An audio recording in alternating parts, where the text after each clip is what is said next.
नमस्कार, मैं हूं संजीव श्रीवास्तव। आप देख रहे हैं 4PM न्यूज नेटवर्क। मित्रों, प्रधानमंत्री नरेंद्र मोदी की पूरी राजनीति नेहरू गांधी परिवार के इर्द गिर्द सिमटी हुई है। 2014 के पहले जब उन्हें प्रधानमंत्री पद का उम्मीदवार भारतीय जनता पार्टी ने बनाया था, तो तब से लेकर और अब तक पहले जो दो टेन्योर उनके रहे 2014 से 2024 और चुनाव के दौरान जो 2014 के पहले का दौर था, जब उन्हें पीएम चेहरे के तौर पर भारतीय जनता पार्टी राष्ट्रीय स्वयंसेवक संघ ने प्रोजेक्ट किया था, तब भी वे सबसे ज्यादा यदि आग उगलते थे तो वो नेहरू गांधी परिवार की ऊपर। और इसके बाद हम देख रहे हैं सतत अब बदले हुए दौर में यदि सबसे ज्यादा कोई निशाने पर उठे हैं तो वो राहुल गांधी हैं, प्रियंका गांधी भी हो गई हैं। और ये जो हैं कांग्रेस के जो प्रमुख जन हैं, ये तलखियत भरे जवाब भी मौके जब होते हैं तो देते हैं। कौन भूला है सोनिया गांधी का वो बयान जब उन्होंने नरेंद्र मोदी को मौत का सौदागर कहा था, वो गोधरा का कांड, और उसके बाद वो तिलमिला उठे थे और वो भूले नहीं होंगे आज तक। और ऐसे ही वो तो बीते दौर की बात है, उसे सदैव याद किया जाता है। अब राहुल गांधी, प्रियंका गांधी जिस अंदाज में नरेंद्र मोदी को निशाने पे लेते हैं तो तिलमिला उठते हैं। और किसको नहीं पता है कि राहुल गांधी की छवि को धूमिल करने के लिए जो टीम मोदी है, भारतीय जनता पार्टी है, राष्ट्रीय स्वयंसेवक संघ है, उसने क्या कुछ नहीं किया है। और अरबों रुपए खर्च किए गए, ये एक आरोप भारतीय जनता पार्टी पर है, मोदी पर है, उनकी टीम पर है कि कैसे राहुल गांधी को पप्पू निरूपित किया जाए और क्या कुछ करती रही है उसकी जो एक बीजेपी की डर्टी विंग है, अमित मालवीय जो विंग है, बहुत कुछ किया लेकिन बात बनी नहीं है।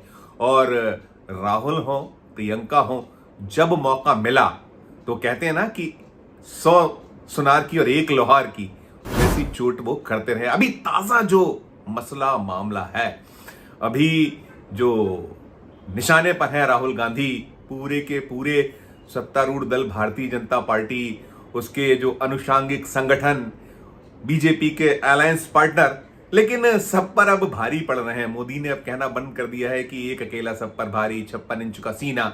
और जो राहुल गांधी का ताजा एक कहीं जबरदस्त अदावत है तो वो लोकसभा के अध्यक्ष ओम बिरला से है। अभी जो इसको लेकर रार और तकरार छिड़ी हुई है, एक जबरदस्त द्वंद्व मचा हुआ है। जो कुछ आसंदी जो लोकसभा अध्यक्ष हैं, लोकसभा स्पीकर हैं, उन्होंने अभी 2 दिन पहले जो कुछ सदन में कहा, जो उन्होंने एक रूलिंग दी और उसके बाद वो सदन को स्थगित कर निकल गए थे, तो उसको लेकर भी जबरदस्त द्वंद्व छिड़ा हुआ है। राहुल गांधी ने कंडेम्ड किया है, कह दिया है कि कैसे उनकी आवाज को दबाया जा रहा है, कैसे जो चाहे सरकार हो या स्पीकर हो, कैसे उन्हें बोलने के अवसर नहीं थे। और उन्हें बहुत सारी बातें गिनाई। उसके बाद अब जो टकराव है तेज है, और इन सब टकरावों के बीच एक वीडियो भी वायरल हुआ है। वीडियो सदन के भीतर का है, उसे अमित मालवीय ने भी ट्वीट किया है। और कहीं ना कहीं वो जो डर्टी गेम है, डर्टी पॉलिटिक्स है, उसी का हिस्सा बताया जा रहा। देखिए वो वीडियो आप पहले, फिर मैं करूंगा आगे की बात।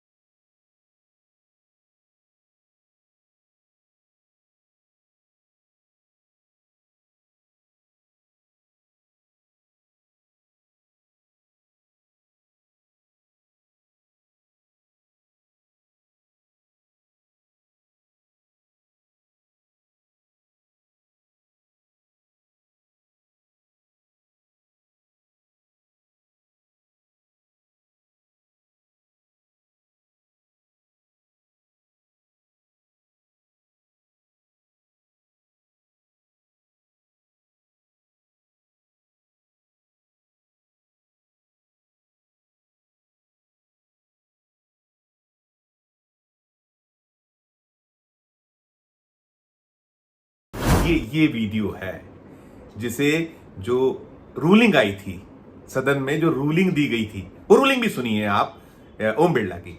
इसके और आगे की बात फिर मैं करता हूं। माननीय सदस्यगण, आप सबसे अपेक्षा की जाती है कि आप सदन में सदन की मर्यादा और शालीनता के उच्च मापदंडों को बनाए रखें।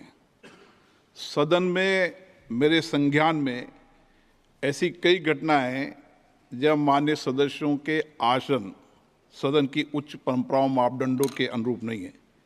इस सदन में पिता पुत्री, माँ बेटी, पति पत्नी सदस्य रहें। इस परिप्रेक्ष्य में मेरा नेता परिपक्ष से अपेक्षा है कि लोकसभा प्रक्रिया कांड संचालन नियम 349 के वर्णित सभा में पालनीय नियमों के अनुरूप सदन में आचरण व्यवहार करें, जो सदन की मर्यादा और प्रतिष्ठा के अनुरूप रहना चाहिए। मैं पुनः आग्रह करता हूं, इस सदन में विशेष रूप से प्रतिपक्ष के नेता से तो ये अपेक्षा की जाती है कि वो आचरण रखें। सदन की कार्रवाई 2 बजे तक के लिए स्थगित की जाती है। अब आपने ये भी सुन लिया, ये सारी चीजें हो गई हैं। आपने वो राहुल गांधी और प्रियंका गांधी के बीच जो स्नेहशीलता रहती है, जिस तरीके से राहुल गांधी उन्हें स्नेह करते हैं, वो एक दृश्य, एक मंजर था। उसके बाद वो रूलिंग आई और कहीं ना कहीं उसे चरित्र हनन का हिस्सा बनाने का प्रयास जो भारतीय जनता पार्टी का डर्टी पॉलिटिक्स सेल है वो कर रहा है। अब इस पे जो पलटवार हुआ है, अब तक तो सोनिया गांधी बोल दिया करती थी जब अवसर आता था, हालांकि अब वो कम बोल रही है, लेकिन वो जैसे मैंने कहा मौत के सौदागर और क्या क्या जो चुपता है नरेंद्र मोदी को। इसके अलावा राहुल गांधी, प्रियंका गांधी धो डालते हो, इस बार धोया है जमकर। प्रियंका गांधी के जो हस्बैंड हैं रॉबर्ट वाड्रा, उन्होंने वाट लगा दी है प्रधानमंत्री जी की, और कहीं ना कहीं जो ओम बिरला या जो भारतीय जनता पार्टी की ओर से जो कुछ एक चल रहा है उसके धागे खोल दिए, और उसकी आड़ में जो उन्होंने मोदी को निशाने पे लिया, गजब निशाने पे लिया। सुनिए पूरा का पूरा रॉबर्ट वाड्रा किस तरीके से हमलावर हुए हैं, पहली बार हमने उन्हें देखा है। सुनिए पूरी बात। ये जो सोच है, ये लोगों की सोच है कि जैसे ही राहुल लीडर ऑफ ऑपोजिशन है, ऑपोजिशन के लिए बोलते हैं, लोगों के जो देश की जनता है उनके हित में बोलते हैं, तो बीजेपी ज़रूर उनको रोकते हैं। और अभी हाल ही मैंने देखा कि राहुल जैसे संसद में आए, उन्होंने अपनी बहन प्रियंका को जिस तरीके से उन्होंने प्यार के तरीके से नमस्ते किया, या जो तरीका अपनाया वो खाली प्यार का तरीका था। यही तरीका हमें सिखाया गया है, हमारे बाप दादा के टाइम से हमें सिखाया गया है कि प्यार और स्नेह से सबसे मिलें और अच्छे रिश्ते रखें। हम रिश्ते रखते हैं, बीजेपी रिश्ते तोड़ते हैं। वो अपनी जो शादी है या जो मैरिज होता है उसी को वो महत्व नहीं देते हैं, तो वो क्या दूसरों को सिखाएंगे कि किस तरीके से अपने रिश्ते अपनाने चाहिए।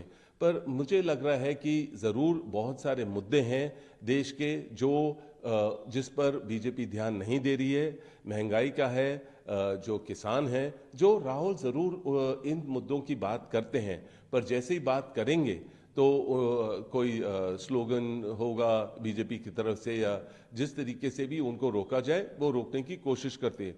ज़रूर वो कुंभ की बात करेंगे और बस बीजेपी यही बोलेगी कि आप लोग कुंभ के मेले में क्यों नहीं गए। पर यह है कि देखिए, जहां कोई वीआईपी का अरेंजमेंट होता है, हमें वहां उस समय जाने की ज़रूरत नहीं है जिससे लोगों को कोई परेशानी आए। हम कभी भी जा सकते हैं कुंभ के मेले में, या हमारा जो धार्मिक दौरा होता है हम देश के हर कोने पे पहुंचते हैं, पर हमें दिखावा नहीं करना है कि हम उसी समय जाएं जहां सब लोग पहुंच रहे हैं और वीआईपी मूवमेंट हो और वीआईपी स्पेशल अरेंजमेंट हो जिससे लोगों को असुविधा हो। तो मैं यही बोलूँगा कि राहुल को ज़रूर स्पीकर ने जिस तरीके से बस अपना सोच रखा और अजर्न किया हाउस को, लोगों को पसंद नहीं आया। जहां भी लोगों का अनुभव है मैं उसमें शामिल होता हूं और मैं उनकी बात समझता हूं, पर मुझे लग रहा है कि राहुल को ज़रूर रोका जाता है। जो असल मुद्दे हैं जो वो उठाते हैं तो बीजेपी उनको रोकते हैं। और मेरी विनती है स्पीकर जी से कि राहुल को बोलने दिया जाए। लोगों की इच्छा यही है, जो हमारा प्यार है वो सामने दिखाई देता है, कोई दिखावे की प्यार नहीं है। अगर राहुल ने जिस तरीके से अपनी बहन को प्यार तरीके से ग्रीट किया वो बहुत अच्छा है और यही सीखा है हमने। और मैं यही कहूँगा कि जितने भी राजनीति में जितनी भी पार्टी हैं उनको इस तरीके से ही आगे बढ़ना चाहिए। महिलाओं के द्वारा रिस्पेक्ट करें, उनको सुरक्षित फील होना चाहिए महिलाओं को, और प्यार बांटे, नफरत नहीं। और मैं यही कहूँगा कि इसमें कुछ गलत नहीं है। अगर आप किसी से भी बात करेंगे, जितने भी जनता में जितने भी लोग हैं वो कहेंगे बहुत खुशी की बात है कि भाई बहन में ऐसा प्यार है, और वो सबको आगे बढ़ाते हैं राहुल, और सबको मदद करते हैं, और सबको अपने कंधे से कंधा मिलाकर एक साथ जुट होकर ले जाने की कोशिश करते हैं। क्या आप सरकार के इस आरोप को तर्कपूर्ण, जब सरकार या जगदम्बिका पाल साहब ने कहा कि राहुल गांधी हाउस को लेकर सीरियस नहीं होते हैं, वो किसी बिल या विधेयक के प्रस्ताव पर भाषण नहीं देते हैं, बोलते नहीं हैं, वो सिर्फ अपनी बात कहकर कंट्री को मिसलीड कर रहे हैं, मुझे बोलने नहीं दिया जाता है, उनका सीरियसनेस पार्लियामेंट सेशन को लेकर नहीं दिखता। क्या ये जो कंसर्न है गवर्नमेंट का, ये सच के करीब है या नहीं है? देखिए, पहले वो अलग अलग आरोप लगाते थे, और अभी तो राहुल संसद में हैं तो उनके आरोप लगाते हैं।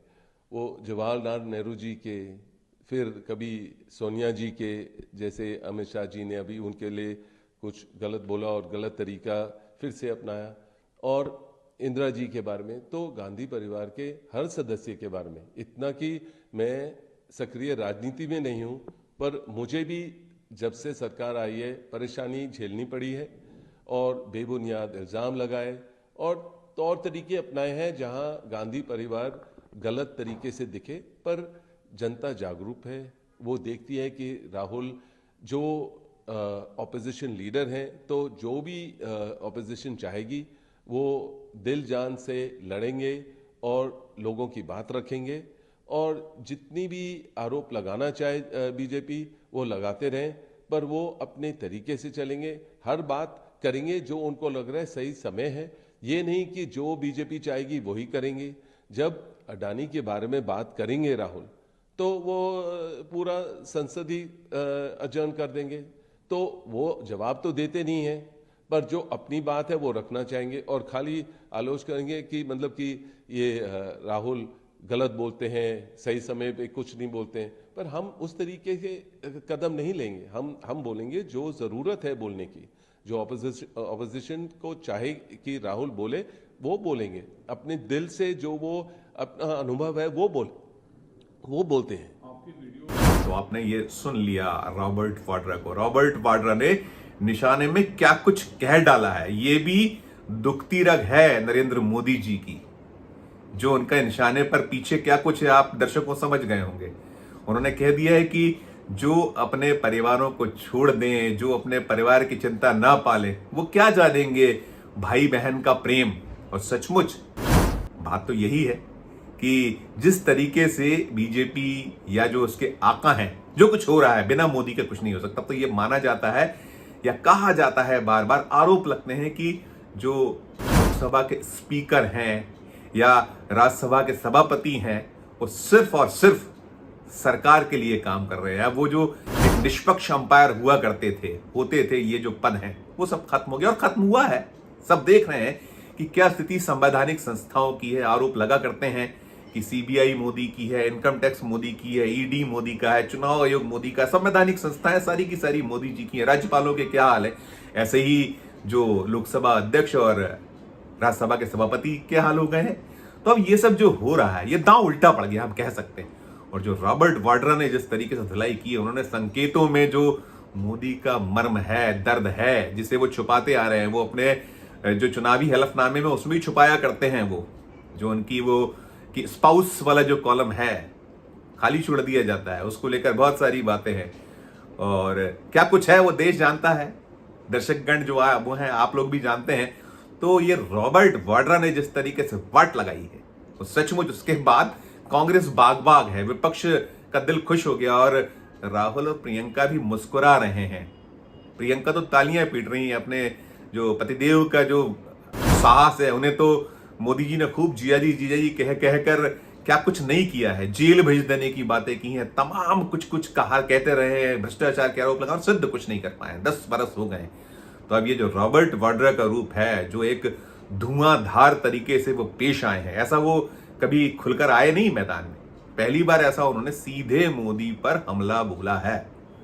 और कहीं ना कहीं अब तिलमिला उठी है बीजेपी, अभी जवाब सूझ नहीं रहा है, कोई जवाब आया नहीं है इस पर। क्या कुछ टिप्पणी है हमारे इस वीडियो के कमेंट बॉक्स में जरूर जाकर आप कीजिएगा, क्योंकि ये जो बिलो द बेल्ट की बात बार बार होती है कि बीजेपी कहां से कहां चली जाती है और किस किस चीजों को कैसे भुनाने का प्रयास करती है, डर्टी पॉलिटिक्स करती है। टिप्पणी जो हो इस वीडियो के कमेंट बॉक्स में जाके आप जरूर कीजिएगा। खबर अच्छी लगे तो चैनल को लाइक कीजिएगा, सब्सक्राइब कीजिएगा, ज्वाइन का बटन दबाइएगा तो और हमारी हौसला अफजाई होगी। प्यार और स्नेह बनाए रखिए और देखते रहिए 4 PM न्यूज नेटवर्क। धन्यवाद, नमस्कार।